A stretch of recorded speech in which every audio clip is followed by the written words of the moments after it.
அரசியல் போருக்கு சமமானதுன்னு சொல்லுவாங்க.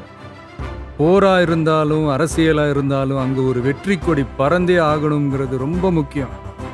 அதனாலதான் கொடினாலே வீரத்துக்கும் வெற்றிக்கும் குறியீடா மாறி இருக்கு. நம்ம கட்சி கொடியை பத்தி யோசிச்சப்ப நமக்கு என்னெல்லாம் தோணுச்சுங்கிறத உங்ககிட்ட பகிர்ந்துக்கத்தான் இந்த பதிவு. நம்ம கொடியில மேலையும் கீழையும் இருக்கிறது அடர் ரத்த சிவப்பு நிறம், அதாவது மெரூன் கலர். பொதுவாகவே சிவப்பு நிறம் புரட்சியின் குறியீடு.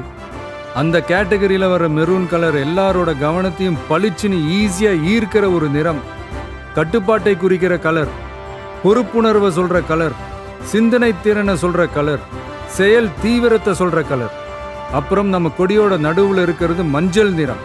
அது மகிழ்ச்சி, நம்பிக்கை, லட்சியம், மனத்தெளிவு, உற்சாகம், ஆற்றல், நினைவாற்றலை தூண்டுறதுன்னு இலக்கை நோக்கி உறுதியுடன் ஓட வைக்கிற ஒரு நிறம். இதையெல்லாம் மனசுல வச்சுக்கிட்டு தான் நம்ம கொடியில இந்த கலர்லாம் வர்ற மாதிரி அமைச்சிருக்கோம். வெற்றியை ஒரு செல்ஃப் டிசிப்ளினாவே முன்னெடுக்க போற தமிழக வெற்றி கழகத்தோட கொடியில இடம் பிடிச்சிருக்கிற ஒரு பூ தான் மாபெரும் வெற்றி குறியீடான வாகை பூ. போருக்கு போயிட்டு வெற்றியோட திரும்புறப்போ மன்னனும் அவனோட படையும் வாகை பூ சூடி வந்தாங்கன்ற வர்ணனையை நாம செய்யுள்கள்ல படிச்சிருக்கோம்.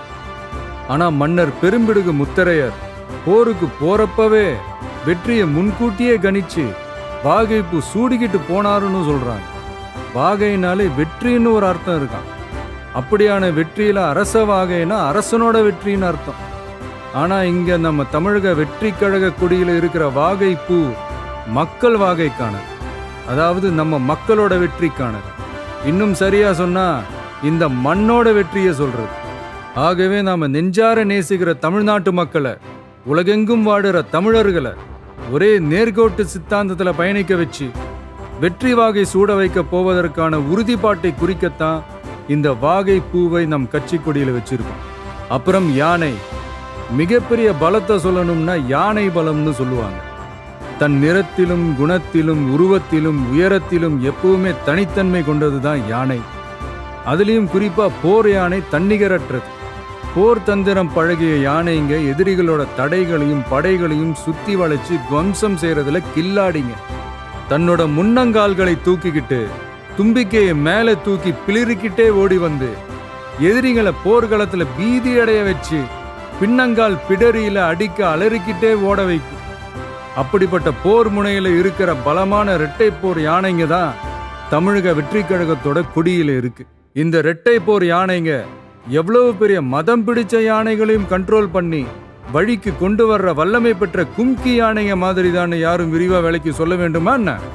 இந்த இரட்டை போர் யானைங்க எதை குறிக்குது, இது எதோட குறியீடு, இதோட கோடிங், டீகோடிங், மீனிங் எல்லாமே புரிய வேண்டியவங்களுக்கு ரொம்ப கரெக்டா தெளிவா புரியும். அப்புறம் நம்ம கொடியோட நடுவுல இருக்க வாகை பூவை சுத்தி நாம வென்றெடுக்க வேண்டிய நம்மளோட செயல் திட்டங்களை சொல்ற மாதிரி 28 நட்சத்திரங்களும் இருக்கு. அந்த நட்சத்திரங்களை பச்சை மற்றும் நீல வண்ணத்திலையும் அமைச்சிருக்கும். இது நாம கட்டமைக்க போற சமூக நல்லிணக்க அமைதி பூங்காவையும் குறிக்கும்.